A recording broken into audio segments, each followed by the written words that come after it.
এই যে প্রথমে কইল আপনি আমার কাছে নিরাপদ, আপনার উপরে শান্তি বর্ষিত, এই লোক কি আমি কি তার কাছে নিরাপদ হইছি?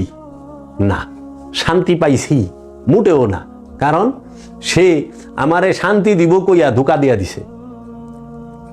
কইছে মুখে আসসালামু আলাইকুম, অন্তর থেকে কইছে আজকে পাইছি মক্কেল 6টা আপেল পচা ঢুকাই দিয়া দিছে। যে এই যে বিষয়গুলো অনেকেই বাজারে গেলে এইটার মুখোমুখি হয়। চাউলের ক্ষেত্রে বলেন, ডাউলের ক্ষেত্রে বলেন, মাছের ক্ষেত্রে বলেন, সবজির ক্ষেত্রে বলেন, ওজনে কম দিবে এবং পচা জিনিসটা ধরাই দেওয়ার শতভাগ চেষ্টা তাদের থাকে। 1 নাম্বার দাম নেয়, 2 নাম্বার জিনিস দেয়। আমার কাছে কথা হলো 2 নাম্বার দাম নিবেন, 2 নাম্বার জিনিস দিবেন, 1 নাম্বার দাম নিবেন, 1 নাম্বার জিনিস দিবেন। কিন্তু সেই লোক মাশাআল্লাহ এই দাড়ি টুপি মুশের মতো পান চাবাইবার লইছে, এইরকম সাংঘাতিক বিষয়।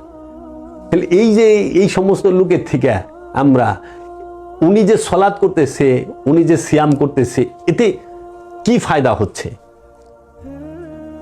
এর জন্য সেজদা করতে হবে কিসের? জ্ঞানের।